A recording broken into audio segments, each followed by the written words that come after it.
Alchemist. The boy's name was Santiago. Dusk was falling as the boy arrived with his herd at abandoned church.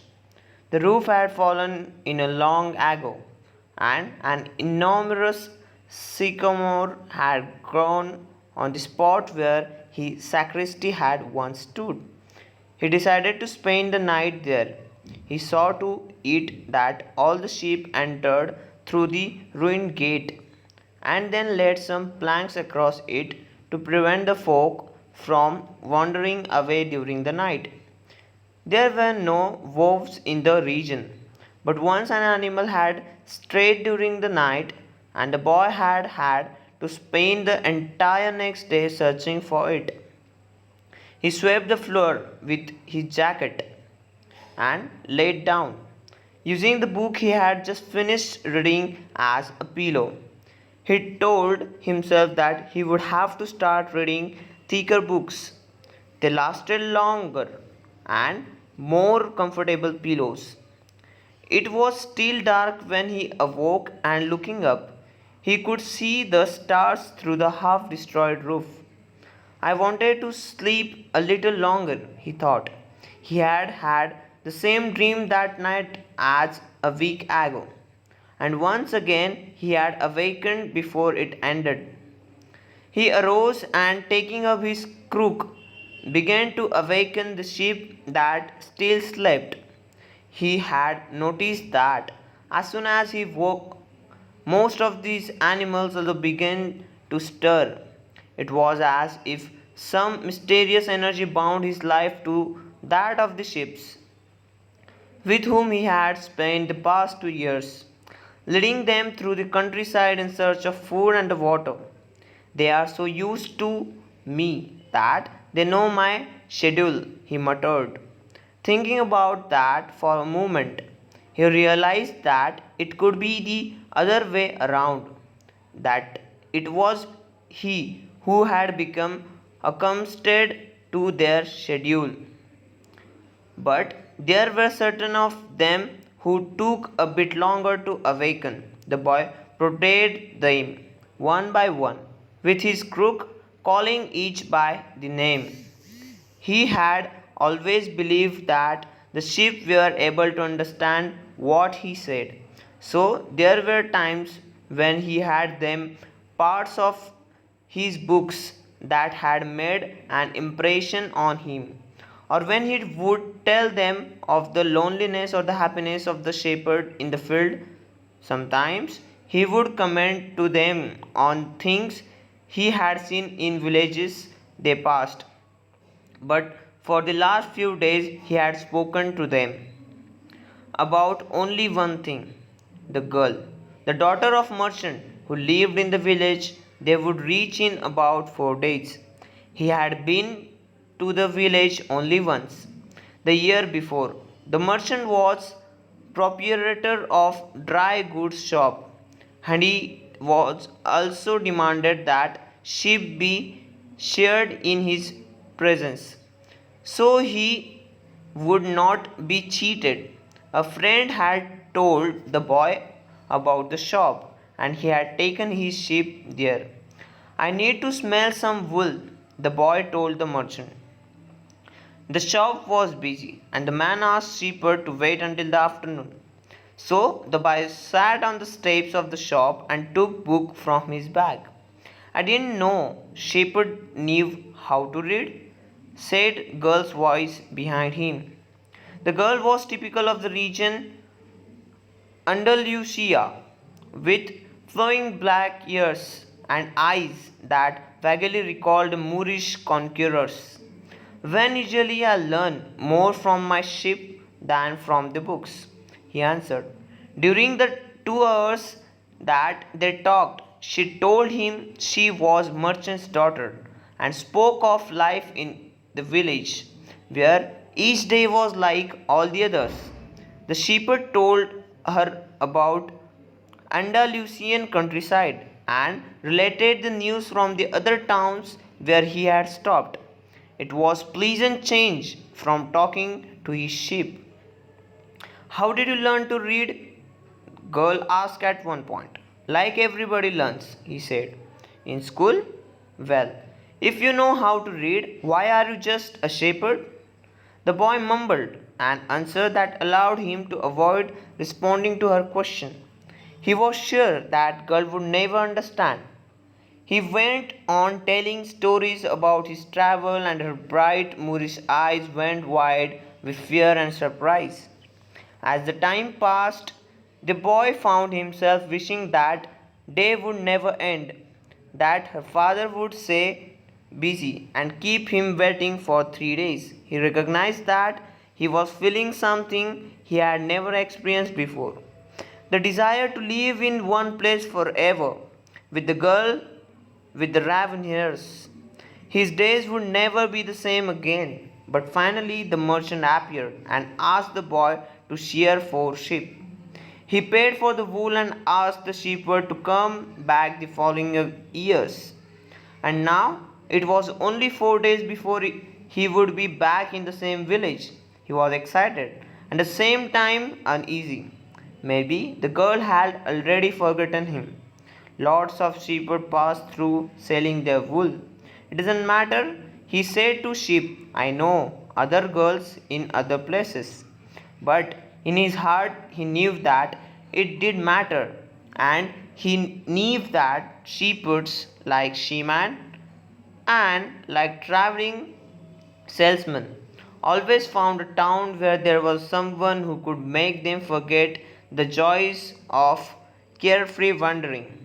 The day was dawning, and the shepherd urged his sheep in the direction of the sun. They never have to make any decision, he thought. Maybe that's why they always stay close to me.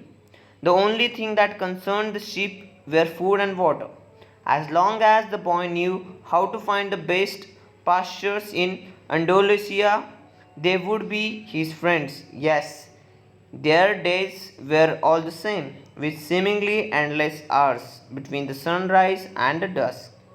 And they had never read a book in their young lives and didn't understand when the boy told them about the sight of the cities.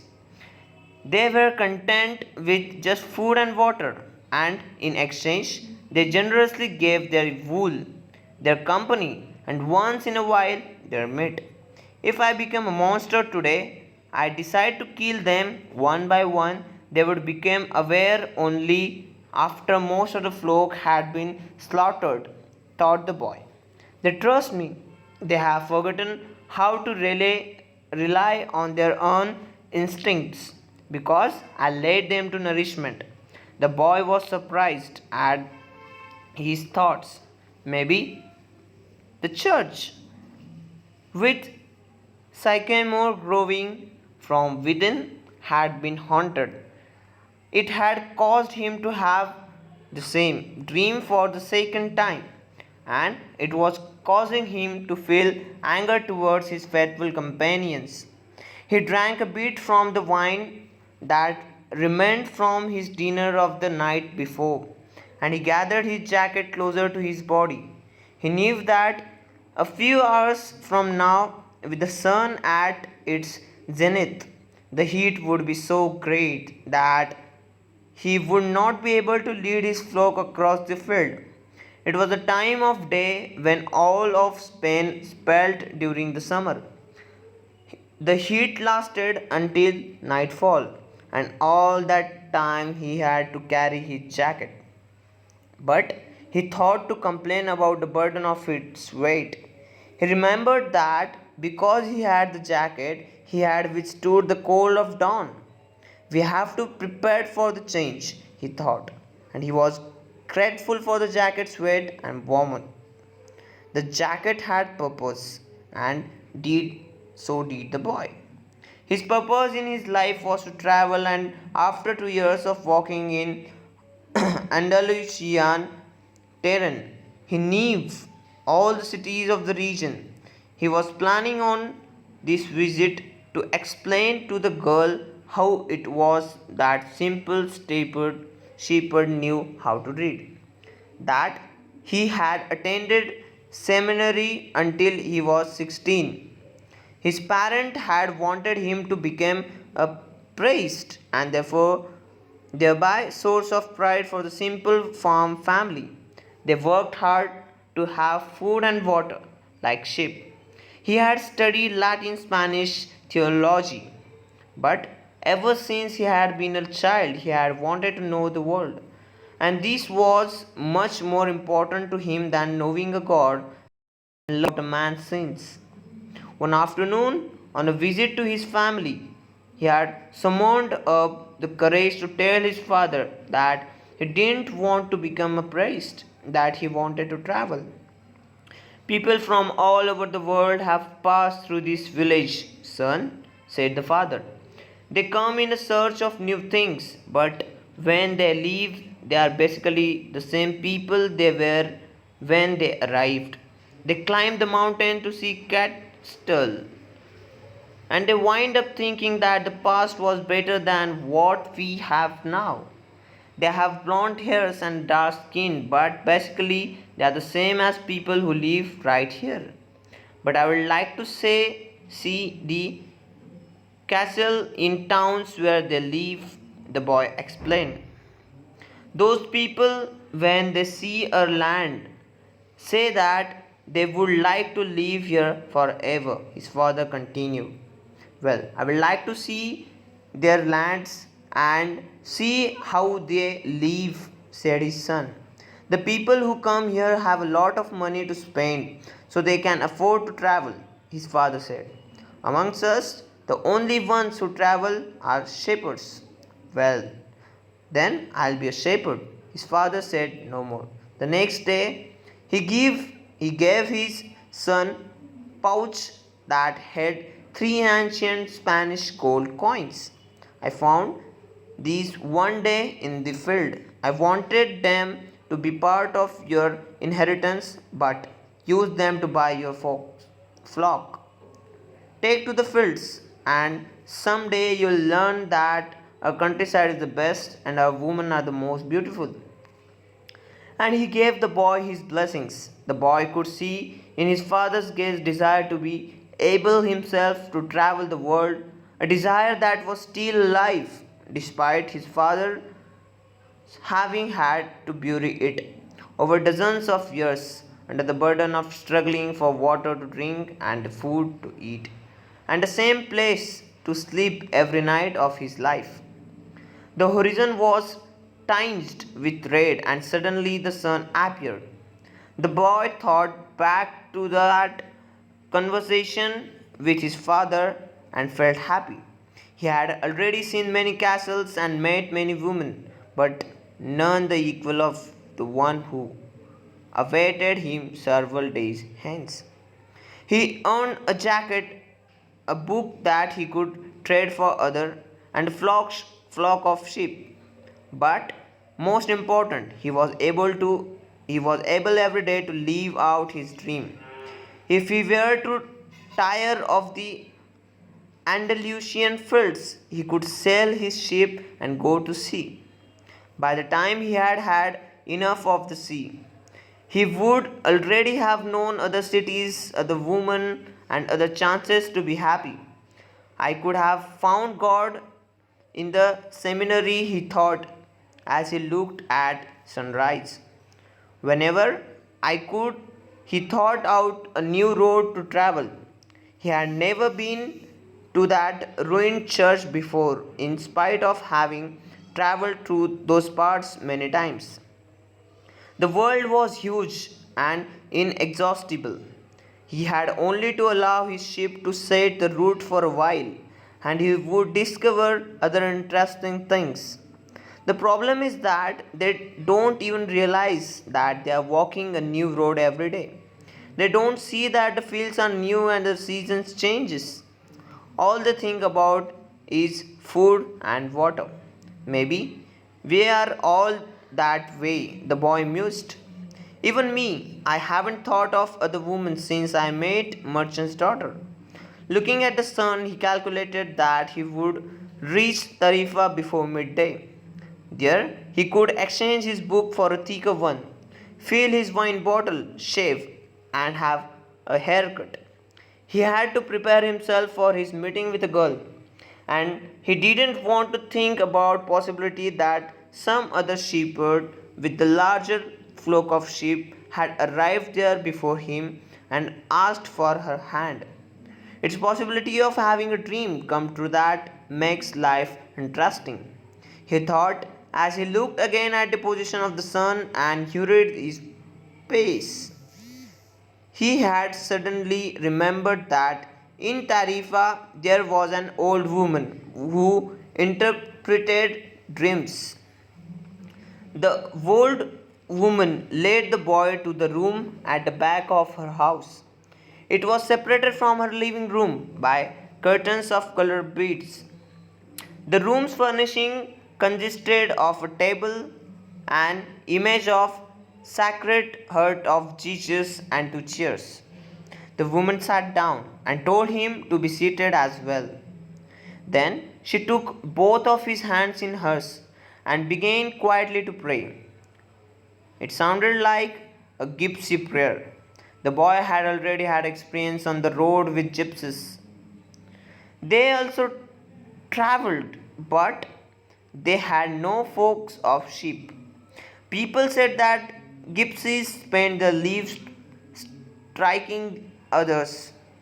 It was also said that they had a pact with the devil and they kidnapped children and taking them away to their mysterious camps, made them their slaves. As a child, the boy had always been frightened to death and that he would be captured by gypsies, and this childhood fear returned when the old woman took his hand in hers. But she has Sacred Heart of Jesus there, he thought, trying to reassure himself. He didn't want his hand to being trembling, showing the old woman that he was fearful. He recited an Our Father silently. Very interesting, said the woman, never taking her eyes from the boy's hands, and then she fell silent. The boy was becoming nervous. His hands began to tremble, and the woman sensed it. He quickly pulled his hands away. I didn't come here to have you read my palm, he said, already regretting having come. He thought for a moment that it would be better to pay her fee and leave without learning a thing. That he was giving too much importance to his recurrent dream. You come so that you could learn about your dreams, said the old woman. And the dreams are the language of God. When He speaks in our language, I can interpret what He has said. But if He speaks in His language of soul, it is only you who can understand. But whichever it is, I am going to charge you for the consultation. Another trick, the boy thought, but he decided to take a chance. Shepherd always takes his chance with wolves and with drought. And that's why what makes a shepherd life exciting. I have had the same dream twice, he said. I dreamed that I was in a field with my sheep when a child appeared and began to play with the animals. I don't like people to do that because the sheep are afraid of strangers, but children always seem to be able to play with them without frightening them. I don't know why. I don't know how animals know age of human beings. Tell me more about your dream, said the woman. I have to get back to my cooking, and since you don't have much money, I can't give you a lot of time. The child went on playing with my sheep for quite a while, continued the boy, a bit upset, and suddenly the child took me by both hands and transported me to Egyptian pyramids. He paused for a moment to see if woman knew what Egyptian pyramids were, but she said nothing. Then Egyptian pyramid, he said the last three words slowly, so that the old woman would understand. The child said to me, if you come here, you will find a hidden treasure. And just as she was about to show me the exact location, I woke up both times. The woman was silent for some time, then she again took his hand and studied them carefully. I'm not going to charge you anything now, she said. But I want 1/10 of the treasure if you find it. The boy laughed out of happiness. He was going to be able to save little money he had because of a dream about hidden treasure. Well, interpret the dream, he said. First, swear that you will give me 1/10 of the treasure in exchange of for what I am going to tell you. The shepherd swore that he would. The old woman asked him to swear again while looking at the image of Sacred Heart of Jesus. It's a dream in language of the world, she said. I can interpret it, but the interpretation is very difficult. That's why I feel that I deserve part of what you find. And this is my interpretation. You must go to the pyramids in Egypt. I have never heard of them, but if it was a child who showed them to you, they exist. There you will find a treasure that will make you a rich man. The boy was surprised and then irritated. He did not need to seek out the old woman for this. But then he remembered that he wasn't going to have to pay anything. I didn't need to waste my time just for this, he said. I told you that your dream was difficult one. It's the simple things in the life that are most extraordinary. Only wise men are able to understand them. And since I am not wise, I have had to learn other arts such as reading of palms. Well, how I am going to get to Egypt? I only interpret dreams. I don't know how to turn them into reality. That's why I have to live off what my daughters provide me with. And what if I never get to Egypt? Then I don't get paid. It wouldn't be the first time. And the woman told the boy to leave, saying she had already wasted too much time with him. So the boy, disappointed, he decided that he would never again believe in dream. He remembered that he had number of things he had to take care of.